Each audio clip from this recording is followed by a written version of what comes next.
Warehouse sale to beat a Men's Warehouse price. You're going to like the way you look. I guarantee it. Stuck in a low-paying job? Go to coin.com and click on education.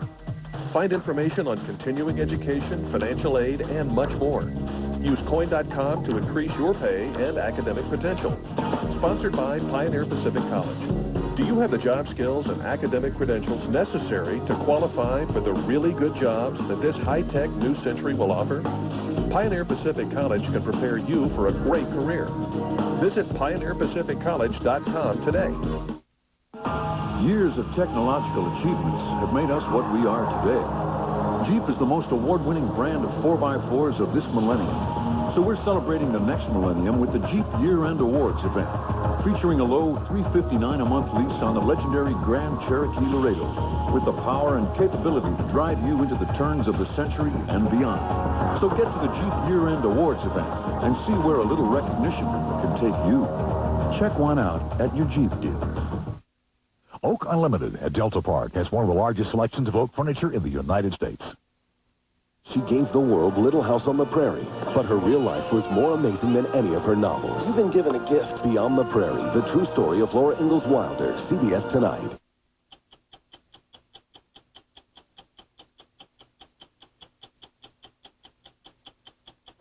You can find them in working-class neighborhoods or outside military bases. Storefronts and converted gas stations that promise easy pay plans at 22% interest. And initial here that you are acknowledging that the loan is at a rate of 22%? That's not 22% annual interest. That's 22% interest every month, which works out to 264% annual interest. Florida Attorney General Bob Butterworth is the state's top law enforcement officer. We've legalized loan sharking. We even made the mafia look good. Get in the huddle, Didrik! Hurry up, Korzewski! Get over here, Scott!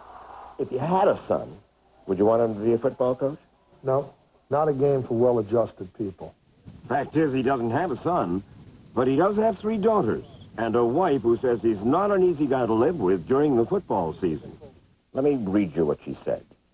During the entire season, you are miserable, anxious, exasperated, and depressed. This is no disrespect to my wife, Judy, because she's been in this a long time. Judy doesn't know whether the ball's blown up or stuffed with feathers. Bill Parcells, the grumpy coach of the New York Jets. If you don't recognize him, let me give you a hint. He spent 3 years training for the priesthood, then gave it up and became governor of California. Lost a run for the White House and retreated to a Zen Buddhist monastery in Japan. Now he's the mayor of Oakland, California.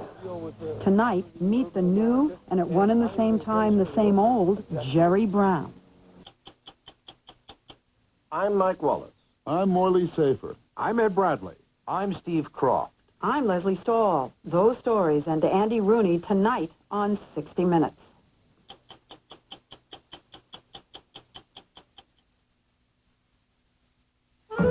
Buzz Aldrin and I don't take the same approach to investing. I like trading at home. Buzz trades from far away. Gotcha. We do, however, share the same new way to trade online. Introducing Power Street by Fidelity, with the tools you need to trade your way, whether online, two-way pager, or the new Palm 7 handheld computer. And you don't have to be a rocket scientist to use it. Speak for yourself, Bob. Power Street at Fidelity.com. Online trading gets personal.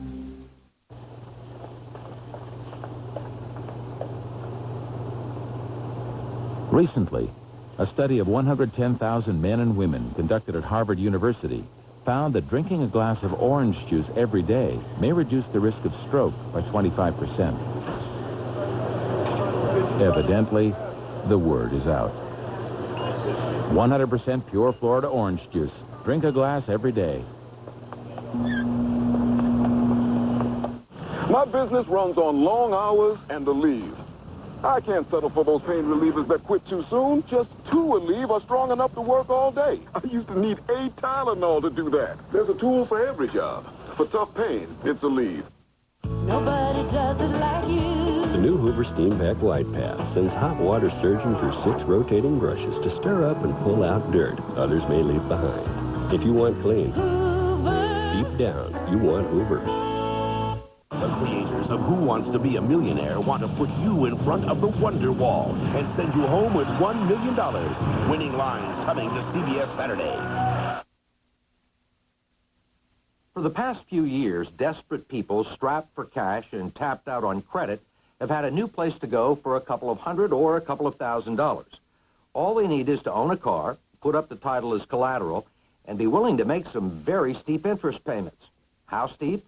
Well, in Florida and 17 other states, the legislatures have allowed automobile title lenders to charge interest rates that would make a loan shark blush.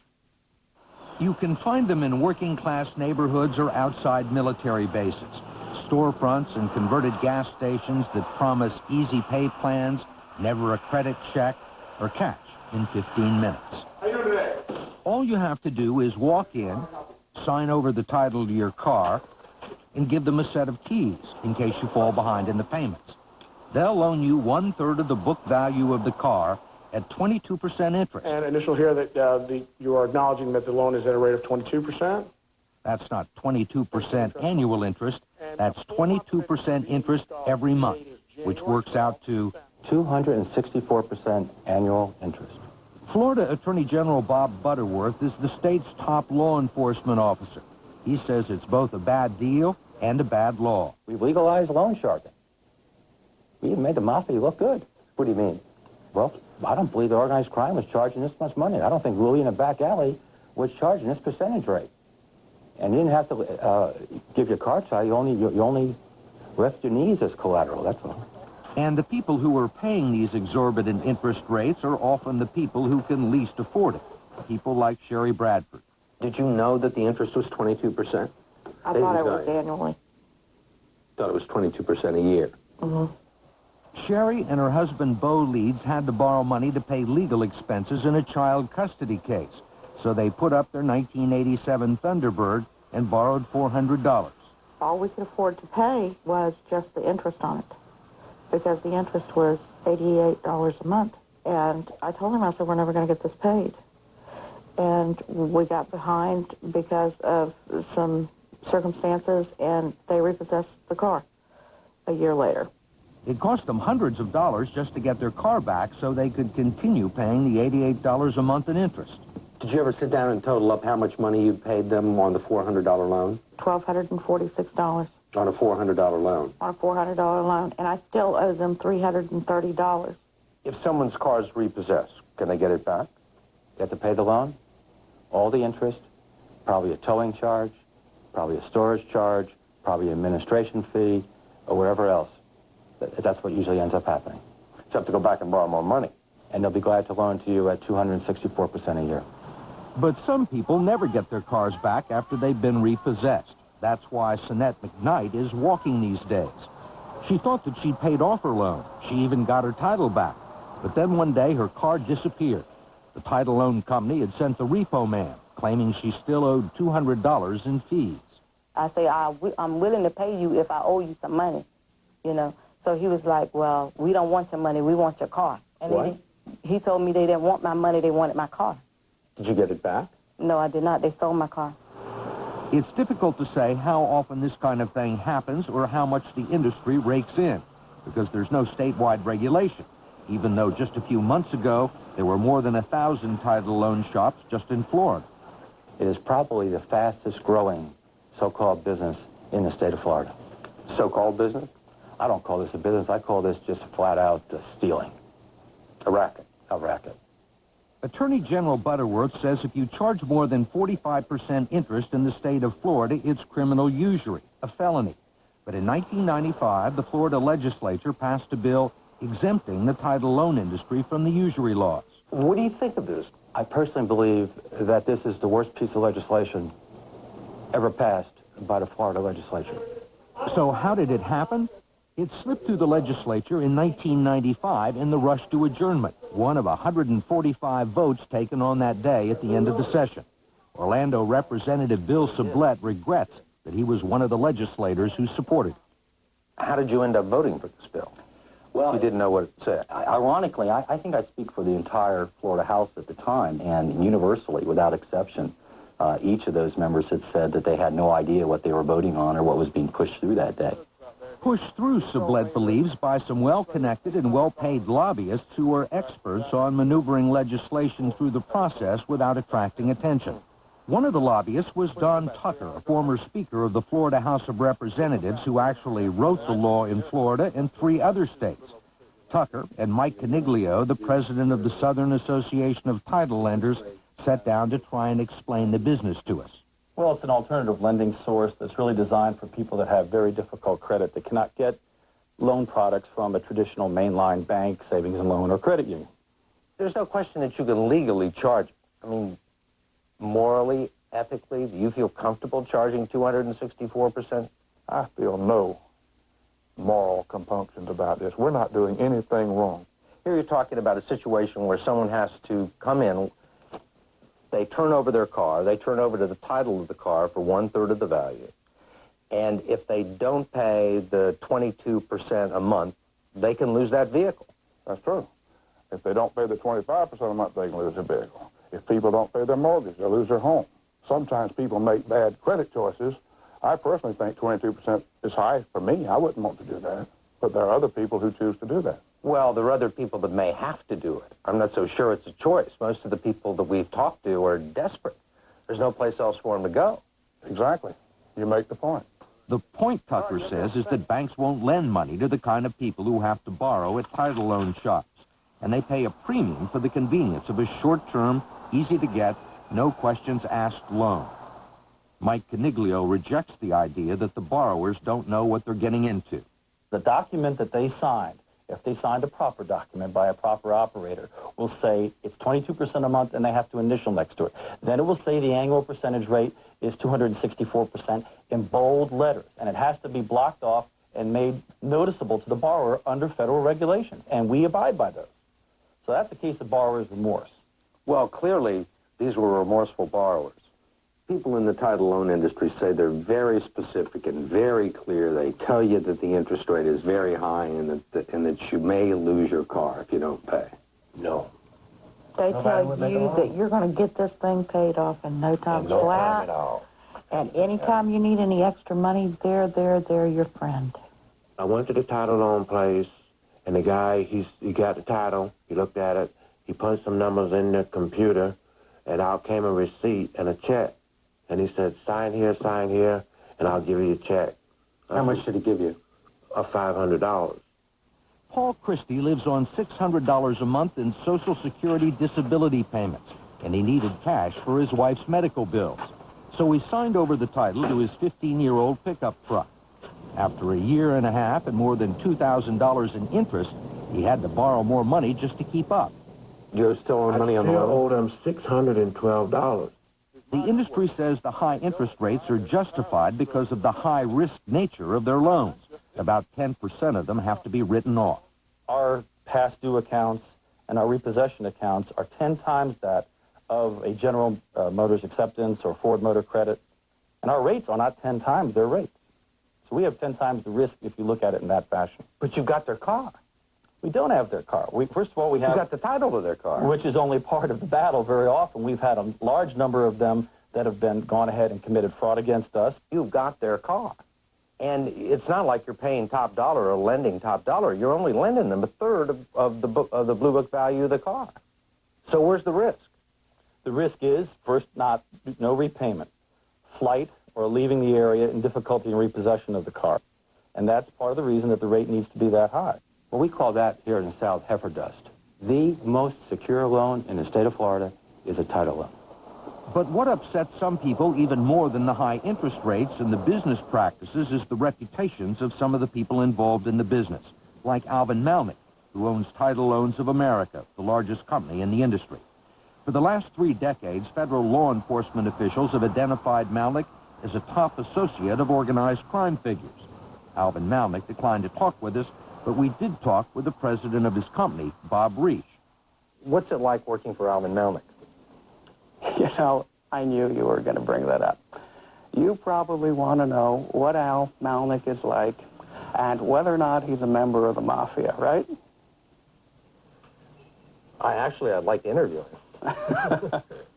My sense is that on the few occasions that I've had to meet Mr. Malnick, he's been a very affable, congenial, and honorable individual. I'm responsible for running the operations. I would have to characterize Mr. Malnick at best as a silent investor in this operation. Silent investor? Silent investor, correct. Malnick has never been convicted of a crime, but the New Jersey Gaming Commission calls him a person of unsuitable character and unsuitable reputation who has participated in transactions that were illegitimate and illegal. He is unwelcome in their casinos. So? And what is the accusation against Mr. Malnick? He has a long history of organized crime connections. Name He's one. suspected of being a... Tell him, or you name one crime that he's committed. Never been convicted of a crime, right? He's a member of the Florida Bar in good standing. He would qualify to be on the board of directors of a bank.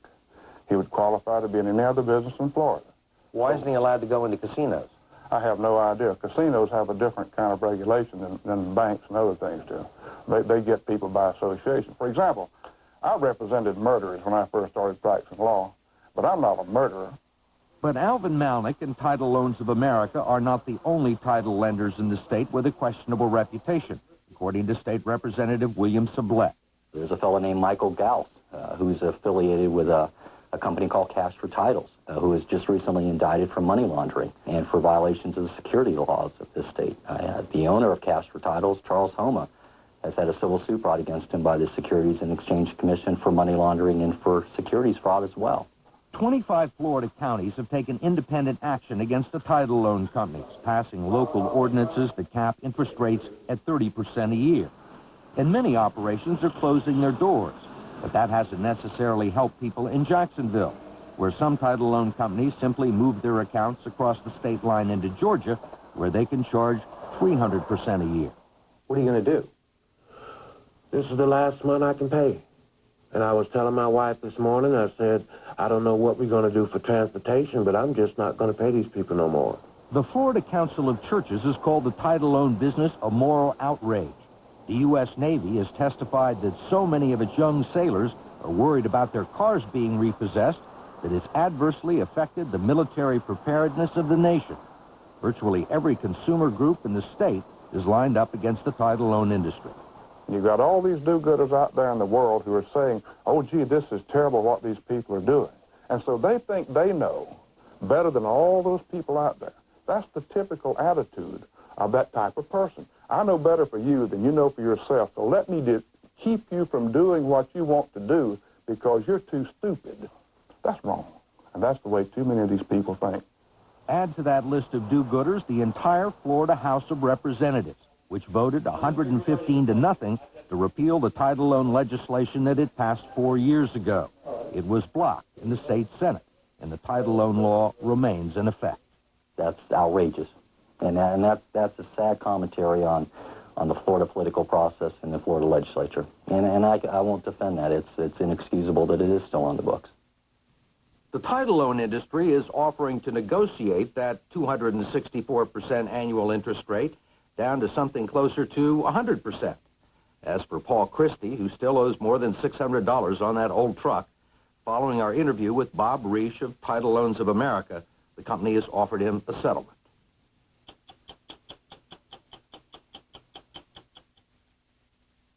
We've got a couple nice SUVs, a new convertible, some minivans. The crooks hide the cars behind boxes and smuggle them out of the country. You can be out here all day and not find one. One day we got 17. By making it hard for car thieves to do business, we're making it cheaper for you to do business with us. You're in good hands with Allstate. Mine. Nobody in America sells more office products to more businesses than Office Depot. You can shop our store. Or you can shop our catalog. You can shop online. Taking care of business. It's all mine. Taking care of business and working overtime. Office Depot. Taking care of business. Rolling Stone, USA Today, and Roger Ebert call Magnolia one of the best films of the year. Winner of 2 Golden Globe nominations, including Best Supporting Actor Tom Cruise. You are here for me to enlighten you. Newsweek says Magnolia towers over most Hollywood films this year. Shall we drink to that? Rolling Stone calls it a near miracle. This close. Startling, innovative, Tom Cruise is a revelation. Magnolia, rated R. Now playing in New York and L.A. Starts Friday everywhere. Hi, I'm Chris Carter. I'd like to talk to you about a problem that can happen in your city, your community, to someone you love. The inability to tell the difference between a bid price and an ask price, a market order and a limit order. But thanks to programs like WebShop, Schwab is making a difference. At Schwab branches across America, they'll teach you all about using the world's leading online broker. Pay attention. Just another way Schwab is helping to make smarter investors. How do you look up a stock symbol again? Hi, I'm Roma Downey. Join me as we get up close and personal with Jodie Foster. You're not supposed to be just okay. You're supposed to be excellent at something. Susan Sarandon, Lisa Kudrow, and the Queen of Soul, Aretha Franklin. The best thing is just being the queen. They may even reveal a few secrets. The most fascinating women of 1999. CBS, Monday. Tuesday on 60 Minutes 2. Why did the state of Georgia try to cover up the case of this little boy's murder? Because state officials may have sent him to his death. Tuesday at 9, 8 Central. In our typically arrogant New York way, we decided at the beginning of last summer that Coach Bill Parcells was going to lead his New York Jets into the Super Bowl this season. And so last July, we began putting together a profile of this combative, competitive, noisy, abrasive individual who many tout as the best coach in the NFL. Well, it turns out we were dead wrong about the Super Bowl. Fact is, the Jets haven't even made it to the playoffs. The Jets were so decimated by injuries that even Bill Parcells couldn't save them when early in the season they lost their star quarterback and then 7 other key players. The coach is miserable about it. But he endures the lows of losing, he says, because he is hooked on what he calls the narcotic of winning. You're the one who said that winning was better than sex. Right? Well, but that was right after a Super Bowl. And at that point, I think it was. You know, that's the way you feel, because that's a euphoria that is difficult to describe to anybody. It's quite a feeling. Get in the huddle, Didrik! He prowls the field with a relentless intensity, using pressure to motivate, because he believes pressure is the one thing everyone responds to. So he keeps the pressure on his team. Hurry up, Karzewski! Get over here, Scott! Get over here, front! On the officials. Watch it out of bounds! And on his coaches. Hey, don't tell me about the defensive coaches. Just watch the field goal kicker. And most of all, he keeps the pressure on himself. 14-hour days, 6 days a week. And on the 7th, he rests. A mere 12 hours. Do you really need to work 14-hour days? Yes, sir. Maybe more. If you want to stay competitive, this is one of the most competitive businesses there is. This is the toy department. This is sports. That's for you. It's my life. It's my blood. It's how I'm measured. So it's not the toy department for me. You know that the press keeps saying that you're the best coach in the NFL. I don't know that, and I don't care about that. I'm not asking you whether you care about that. Can. The press keeps saying that Parcells is quick-tempered, mean, nasty, stubborn, domineering, overbearing, imperious. Overbearing, yes, a little bit. Stubborn? Stubborn, well, you know. Quick-tempered? Yeah, I'd agree with all that. Mean, malicious, nasty, no. No, never. We intercepted that pass back there. Did you know that? The one you were offside on? Bill Parcells grew up in New Jersey where he could signal a touchdown before he could walk. When he was 5, he got beaten up for the first time by a bigger kid, a beating he still remembers. I got beat up pretty good. You went home? My dad came home, he asked me what happened. I told him. He said, well, you got to go back out there tomorrow. Get beat up again? No, not that day. And his dad's advice that you got to go back out there tomorrow is a rule he still lives by. Young Bill was a good athlete, not a great one, but he loved sports and says he first thought about coaching in high school. He coached at 7 colleges before becoming an assistant in the pros, and when finally he was going to be named head coach of the New York Giants, he couldn't wait to tell his mother. Well, I had an Italian mother that didn't, she didn't view what I was doing as really a profession. She viewed it as recreation. So, gee, Mom, I'm going to be the head coach of the New York Giants. And she said to me, when are you going to get a real job like your brother, the banker? Did she really? Yeah, that was her actual quote. And what did you say to your mom? I said, well, Mom, this is probably might turn out to be a little bit more than you think. It turned out to be more than anyone thought. Parcells turned the Giants from chumps into champs. One of Parcells' former quarterbacks, Jeff Hostetler, says he is a great coach, but he also said he did not enjoy 1 minute of his time with Bill Parcells. That's all right. That is all right? That's right. All he had to do is play quarterback. You yelled at him all the time. But I'll tell you what, that particular guy you're talking about, Hostetler, he won a Super Bowl for you. Darn right he did. He was ready to go. So however he got to that point, he was ready. Parcells left the Giants because he wanted more control in picking the players. And then he led the New England Patriots to the Super Bowl and left them, too, when he couldn't get the control he wanted. All right, let's go, Tim. Come on. Now with the Jets, he has total control. So there's a lot more than just walking the sidelines and intimidating players and That's raising... a strong word now, intimidating. Yeah, sure.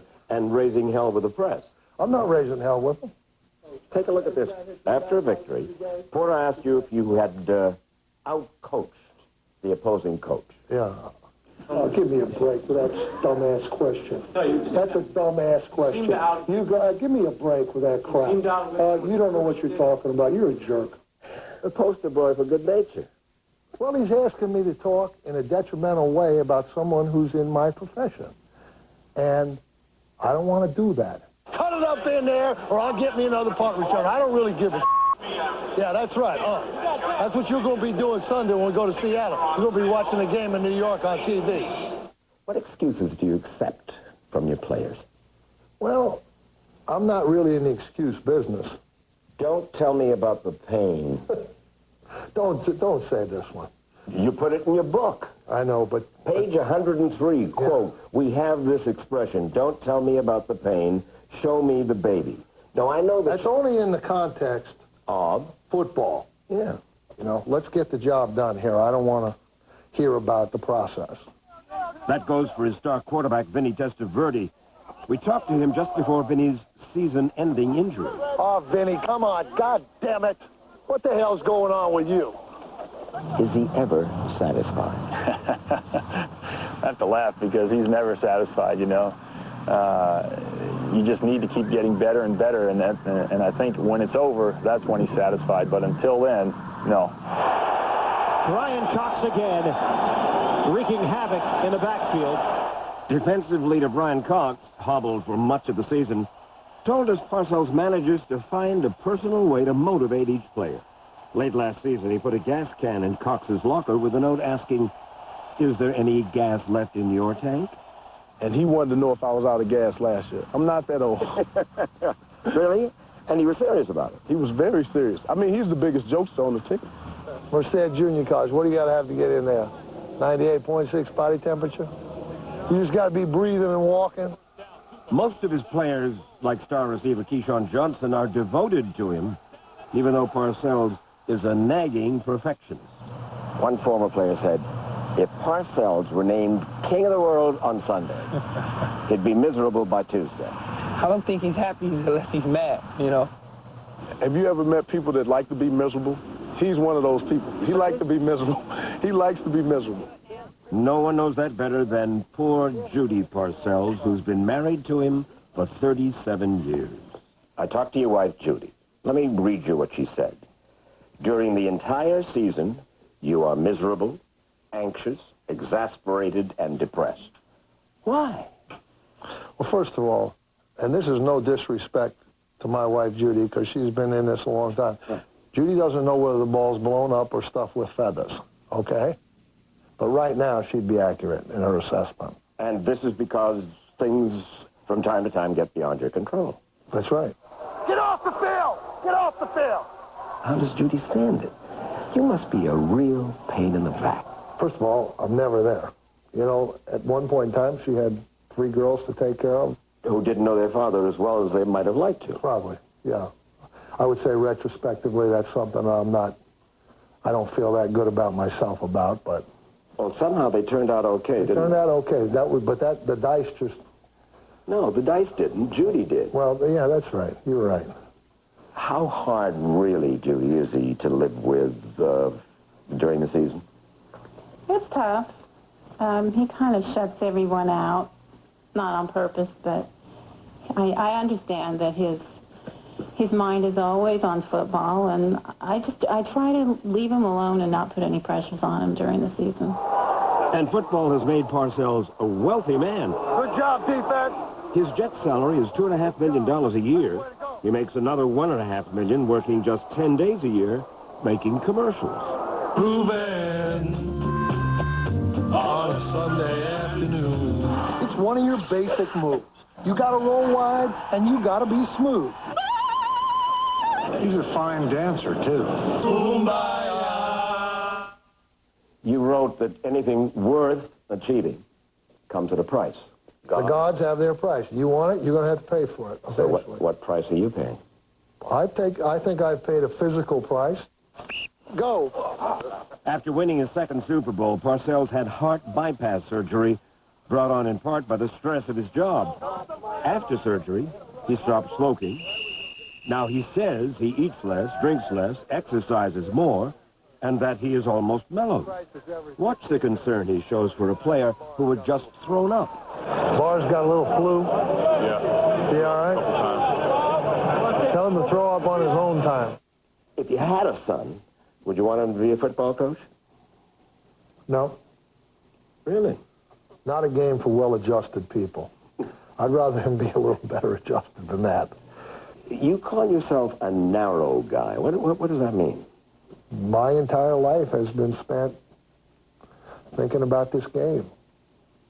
And that's pretty narrow. So, I mean, I don't have any... You haven't read enough, or you haven't traveled enough? All of the above. Oh, really? I don't view myself as a person who's well-versed in very many subjects. I'm not proud of that. It's not good news for the New York Jets. And he is not at all proud of this season when key injuries practically decimated his team. This is a humbling game, Mike, and this is what happens. Look, Coach, here's what you said about losing. It rips you up. It kills you. It takes too much out of you. There's winning and there's misery. Why? Because you take it personally. You feel like a failure no matter how much you won, no matter how many games, no matter how many championships, no matter how many Super Bowls. You're not winning now, so you stink. Nonetheless, Jets fans are begging Parcells to coach the team next season. He hasn't decided, but he does know that at the age of 58, he won't be coaching much longer. You told me the story that when you were a kid, 5 years old, you got beat up. Bad. And your dad said, hey, you go on out there tomorrow. Got to go back out there, right. Do you hear your father's voice, in effect, saying, you got to go back out there next year, Bill? Here's what I hear my dad saying now. He had another expression. He said, you can't fool yourself. So... What does that mean? That means when the season's over, I got to look at myself and I say, hey, you think you can still do this? And put all the energy that's necessary into this to do it. And I've got to evaluate that because it's inside you, you know, whether the flame is still burning as brightly as it once did. And it takes a very strong commitment. And if you're not willing to give it, and you're not willing to give it very quickly, it's time to not do it.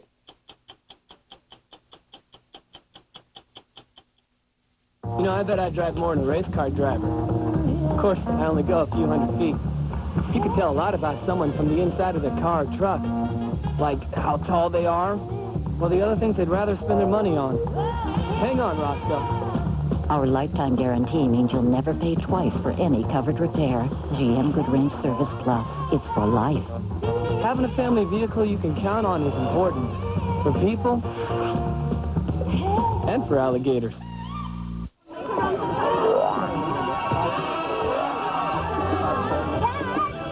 Possibility 1, he flattens your car. Your Hartford auto policy covers the damage. Possibility 2, he flattens your hot dog stand. Your Hartford small business insurance helps you rebuild. Possibility 3, he flattens your great Aunt Edna. Might we suggest investing your inheritance in one of our top-selling annuities? Whatever life brings you, bring it on. Radio Shack's having a clearance sale on select compact PCs for your whole family. Incredible clearance prices up to 30% off. Powerful internet-ready compacts loaded with features and software for education. Get an extra $400 off when you sign up for CompuServe Internet Service. Save up to $700 on a compact that could help your kids do better in school so they'll do better in life. Only at Radio Shack. 60 Minutes, a CBS News magazine, will continue. CBS Tonight. Laura Ingalls Wilder gave the world Little House on the Prairie. You can turn what you see and what you feel into words. But the real story of her life... The Robbins children are missing. They were away from home when the last storm hit. ...was more extraordinary than any of her novels. I don't want the first time to be here. There's a place I like better. Richard Thomas, Tess Harper, in a world premiere movie. You're the sort to be a pioneer wherever you go. Beyond the Prairie, the true story of Laura Ingalls Wilder. CBS Tonight. Roma Downey brings you the most fascinating women of 1999, CBS Monday. Looks like the Blanchards just got some new computer equipment. The Elliots, a restaurant-style fridge. And how about the Toomey's home theater system? Nice. Well, the Simons have something none of the neighbors have. Electricity. Introducing the Coleman Vertex generator. It's easy to move and starts with a key. So when the power goes out, your family won't miss a thing. Coleman, making sure life goes on. Years of technological achievements have made us what we are today. Jeep is the most award-winning brand of 4x4s of this millennium. So we're celebrating the next millennium with the Jeep Year-End Awards event, featuring a low $279 a month lease on Cherokee Sport, with features like air and power locks at no extra charge. And be sure to check out the fun-loving Jeep Wrangler. So get to the Jeep Year-End Awards event and see where a little recognition can take you. Check one out at your Jeep dealer. More rain to come with a break later in the week. The forecast at 11.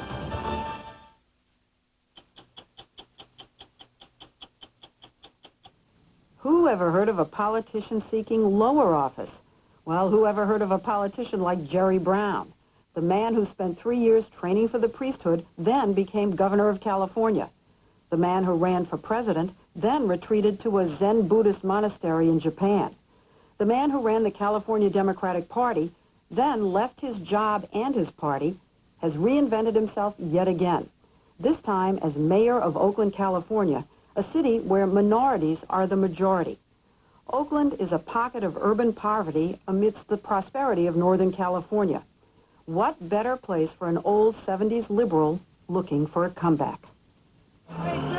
1975, Jerry Brown became the youngest governor in the history of California. A maverick liberal with such unorthodox ideas, his nickname was Governor Moonbeam. Hello there. Now he's mayor of Oakland. Thicker waistline, thinner hairline, but with the same old restless drive. Are you energized by this? I am energized. This is what everyone's talking about. How do you deal with poverty, urban America? And I'm going to demonstrate in Oakland exactly what you do. Exactly what you do, he says, is shake things up. After firing 60 of the city's entrenched bureaucrats, he turned to Oakland's chronic problems. Failing schools, boarded up downtown, high crime, and presto changeo, Governor Moonbeam turned into Mayor Mainstream. The man who once complained about an incarceration binge now wants to lock up all the criminals. The man who once railed against the military Will you get that back to me? now meets with Army generals about bringing a military school to Oakland. And the man who preached think small now sides with a big chain store when it wants to tear down an old Oakland building. Everyone thought Jerry Brown would side with the historic preservationists. But What's so sacrosanct about that building? It's not the Eiffel Tower. A lot of us are wondering what's happened with the smallest, beautiful ex-governor who's now mayor of Oakland. Well, that's a perfect example of small is beautiful. Not I used to be governor of the whole state, now I'm mayor of Oakland. That's small is beautiful. He may make jokes about it, but Jerry Brown is transformed. He's now a capitalist's best friend trying to lure private investors to Oakland, which is just what the voters wanted. Part of the reason Brown won by a landslide against 10 minority opponents was a general feeling that the business establishment would rather deal with Jerry. The reason I'm here interviewing you. Yeah, why are you here? I'm here because Jerry Brown, Governor Moonbeam, is schmoozing and wooing and courting real estate developers and corporate wheeler dealers. Everything the rest of us assumed you wouldn't do on principle. I'm doing that because the alternative is stagnation. It's failure. It's poverty. We need capital, and the only people who have capital are the capitalists. So obviously I'm going to invite them in. Not long ago, I'm going to quote you back to yourself, you were talking about GM and the Bank of America and, quote, all those immoral corporations that operate by an undemocratic code with no soul and no conscience. That's what you thought of corporate America, and that's what you thought of capitalism. Let me just correct one word there. I said amoral, and that's precisely the case, amoral. But you can't rewrite history. You were attacking these corporations and the system and capitalism, and you've changed. When I make an analytical statement about the nature of the way the world's organized, when you're in a town with the level of need and poverty of Oakland, that becomes a luxury for someone in the academy. And I can speculate from Berkeley or something. Now I'm the mayor. It's my job to deliver the bacon for the people that are here, and I'm willing to do that. It's just that so many people we've talked to have said to us, we don't recognize him. We don't know what he stands for anymore. You know, I'm not here to maintain an ideological purity. I'm here to say Oakland's on the move, and we're going to advance it. To advance it, he's come up with a plan to get private investors to build 10,000 new apartments downtown. How many units are you going to have here? So he can lure the middle class back to Oakland. He's so enthusiastic about it, he often ends up sounding like a local real estate salesman with a little moonbeam shining through. This is one of the best locations in the entire United States. This is the pitch. This is the pitch. What I like to say is Oakland is closer to San Francisco than San Francisco is to itself. We can get on the subway. That's a Jerry Brownism. Well, because you can get on the subway and be there in 12 minutes. Most parts of San Francisco take you a lot more than 12 minutes. It's pretty good. And the weather's better. And the property's cheaper. So that's the pitch. It's not bad. 24 years ago, Brown refused to live in the governor's mansion, opting for a one-bedroom apartment with a mattress on the floor. Now he lives in a corrugated metal warehouse which he built, complete with a radio studio, an auditorium that fits 500, and 12 living spaces, 2 for Jerry, the rest for close friends and staff. So it's communal living. It's a commune. No, I wouldn't. If you well, you don't like that word, I'm sure. I don't like that word because it conjures up something that it isn't. This is a what I would call a relatively simple but elegant space that combines work, living, hospitality, and civic meeting. And I think that's going to be part of the way people will choose to live in the years to come. So take a look at the home of the future, Jerry Brown style. But this is your house. This is my house. And this is an house. auditorium right here? No, this is just some empty space here. What is this red circle? It's just creating a geometric design. But you live upstairs. I live upstairs, You live upstairs over here. This is where you eat? This is your kitchen? Yes. This is the kitchen. So it is communal living. Yeah, well, and these are kind of monastic benches. Brown's longtime friend and aide, Jacques Barzaghi, his Muslim wife, and their baby also live in the building, along with 2 other members of the mayoral staff. You're different. Well, I hope I'm different. Yeah. Really different. Major, big time. I don't see. Over the top different. Well, since I am the same person living in the same skin, it doesn't feel different. Well, but I do. Right. But okay, take my word for it. Okay. Well, I could be easily bored, so I'm interested. I'm interested in uncovering possibilities. What about your personal life? You used to go out with Linda Ronstadt. Do you have a girlfriend? Yes. Who? Well, I don't. This is one thing I've always kept a little bit to the side, but I've been going out with the same woman for the last 9 years. 9 years? Yes. You're 61. Will you ever get married? I don't know. I'm not going to decide on 60 Minutes. Friends say that Brown isn't the least bit embarrassed that he seems to be sliding down the political ladder from presidential candidate to mayor, because he has the kind of creative mind that can find things interesting wherever he is, which sounds great, but that unfocused curiosity was not always seen as a plus. When you were governor, your reputation was that you were a great thinker and innovator, but you were not a great manager, that you were guilty of rampant disorganization. And here you are trying to manage a big city. Well, I would say two things. First of all, disorganization is needed in an organization that is dysfunctional. Say that again.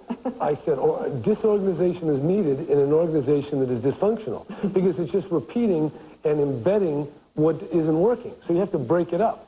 Then after you break it up, somebody has to carry it forward. I don't know which part of that I'm involved in. His partner in disorganizing the organization is city manager Robert Bobb, who says he has to make sure things don't get too disorganized. My job is to keep him targeted, keep him focused, and keep him on the agenda. Now, some people would say that's a big job. It is a very difficult job. I mean, there are meetings that we have, well, we think we can go through an issue within 30 minutes, and we may be there an hour, we may be there 2 hours. Well, I heard a wonderful story about him taking 2 hours in a staff meeting to decide between 2 words for a speech. Were you in that meeting? I was in that meeting. This was his inaugural speech that went into the early morning hours. Over these 2 words? Over 2 words. Supplicant or suppliant? Correct. No, the truth is that I use the word suppliant, and a few people around me said, you can't use that word, no one will know what it means. I said, oh yes, this is a very easy word to understand. And my point was, I didn't want Oakland to be a suppliant, namely a beggar for federal money. Well, my point is 2 hours? No, it wasn't 2 hours. It was, I don't know, 20 minutes. We left him at his computer. Is that when you made up your mind, my main job has to be to keep him moving forward and in the right direction? That was a clear signal that we need to keep him focused. No place is in greater need of focus than West Oakland, a run-down minority neighborhood. Residents call the area Ghost Town because they say there's nothing here. Well, now, you picked definitely the epicenter of challenge, of urban challenge. There's a growing resentment in the black community that the first white mayor in 20 years seems to them to be more focused on luring rich people downtown than on helping poor people stuck in neighborhoods like this. Hi, my name is Paulette Santos, and I own property here. Are you planning on cleaning up this area? Yep. Oh, thank God. So what's going on? Everything. Well, tell me. It's just hard when you can look at it. Look at the street. As we stood there, more neighbors came over to complain that the cops never show up here and that the housing codes aren't enforced. We don't get the kind of services. We don't get the kind of resources. This kind of stuff is allowed to happen. Frustrations boiled over. That like been out for a year and a half. Somebody stole a wheel off a Cadillac. Well, what number can I call? Because I want to know. From that light being out. You got a pencil? Does anybody yes. call the city around Will you here? give us the number? They don't do no work. 238-3141. Here's what we'll do. In the next 2 to 3 weeks, we'll be here with code enforcement. We'll be here with the police, and you get a meeting. And we're going to talk. We get a place to meet, and we'll all sit down and talk about it. Brown did come back with the police chief and promised to increase the city's efforts here. But many black leaders remain skeptical, like Mary King, a county official who ran for mayor against Brown and lost. She fears Brown is using Oakland as a stepping stone to higher political office. Do you think he cares about Oakland? I think he cares about the problems that Oakland poses. When you ask, does he care about Oakland, I don't think he even knows where Oakland is. I firmly believe that if the problems of this decade were in the wheat belt, he would have run for office someplace in Kansas. Has he completely antagonized the African-American leadership group in this city? I think he certainly has begun to antagonize them. You sound antagonized to me. When Jerry Brown got the overwhelming vote from people in Oakland, it was largely because people in Oakland were desperately seeking a savior. When saviors come, they should be approached with caution. to make sure that they're really there to save you and not there to use you for their own benefit and leave you still unsaved. While black leaders are wary of Brown, the rest of the city, minorities and whites, continue to support him. Hello. Very good job. Well, thank you very much. For your hard work. How are you? And Jerry Brown knows he has to save Oakland, has to succeed if Mary King is right, and his real ambition is to get back in the game. Do you think that you'll run for president again? To say that I would do that is so presumptuous, given where I am. 7 months mayor of the city of Oakland. It's almost preposterous. And I appreciate you even asking me. I'm sure you do. But you hate me asking you. Well, I mean, it's flattering in that sense. But I am an ambitious person, or I wouldn't be here. And I have a lot of energy. Now, where I'm going to be in 3 or 4 years, I don't know. But if past is prologue, I definitely have an interest in the political process. And by that, we don't think he means spending the rest of his life being the mayor of Oakland.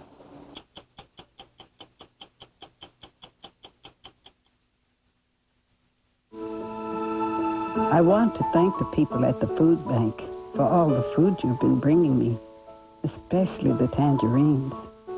I've been sick, and they've been a wonderful surprise. For over 20 years, Kraft, part of the Philip Morris family of companies, has been a leader in the fight against hunger.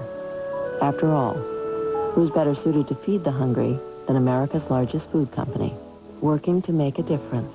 The people of Philip Morris. Everyone knows what it's like to be congested, but now there's a new kind of relief. New Afrin No Drip nasal spray. Ordinary sprays drip. Afrin No Drip targets congestion and stays there for fast, powerful relief. New Afrin No Drip. The Strong Enterprise Fund. Past performance is no indication of future results. But then it shouldn't be ignored either. I mean, look at that. Call 1-800-4STRONG today. You're one call away from a strong portfolio. Nobody in America sells more office products to more businesses than Office Depot. You can shop our store. Or you can shop our catalog. You can shop online. It's all mine. Taking care of business and working overtime. Office Depot. Taking care of business.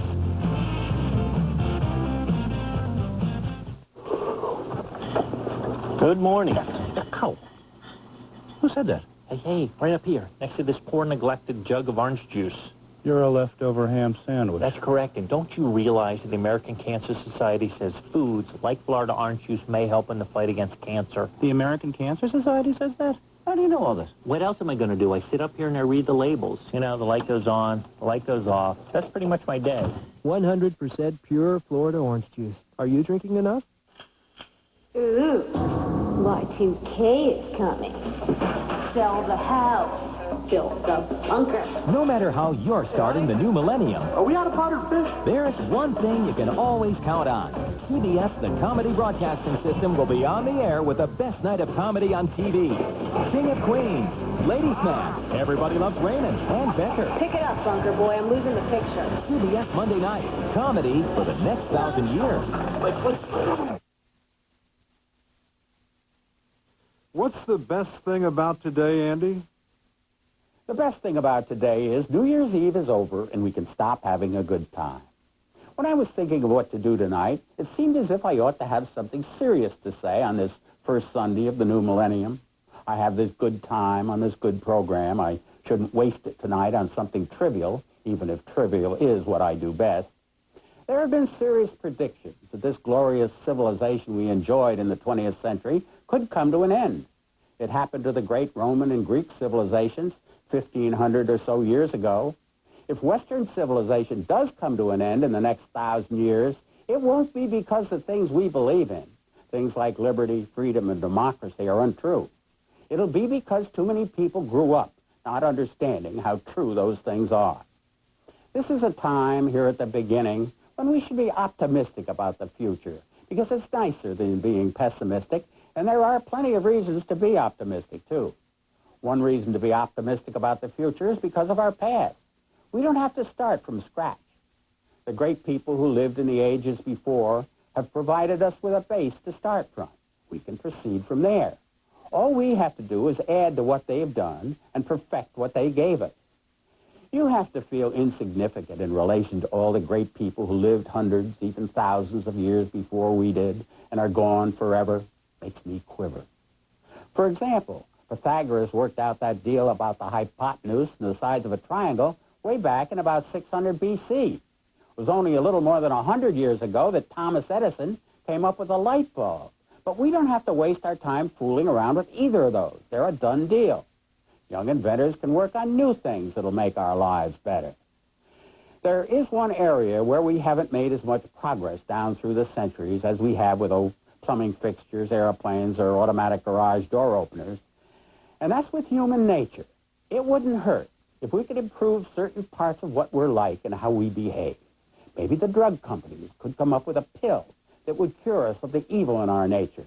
Things like hate, jealousy, dishonesty, selfishness. And one more thing, but this may be asking too much. I wish there was something we could all take to cure us of stupidity. Really thinking more of you than me, of course, but have a nice century. I'm Ed Bradley. We'll be back next week with another edition of 60 Minutes. Tuesday on 60 Minutes 2, the man who plans to beat Hillary Clinton in the New York Senate race, Mayor Rudolph Giuliani. Now, here's a look at what's coming up this week from CBS News. On tomorrow's CBS Evening News, America goes back to work after Y2K. We'll see how our wired world holds up in the new century. Join us, won't you, tomorrow? In tennis, the advantage of the two-handed backhand is obviously power, because you're using both hands. But it also is deceiving because in a split second, you can change the direction of the ball that you hit. Your opponent never knows if you're going to rifle it down the line or rip it cross court, and I like that. Knowledge is the edge. At Invesco, it's the approach we use to make money for investors. You should know what Invesco knows.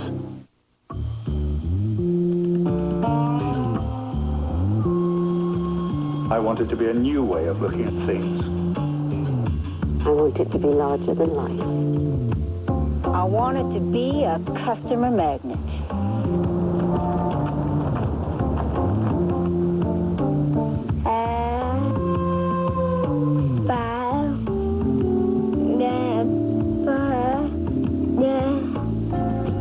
I want it to be the second industrial revolution.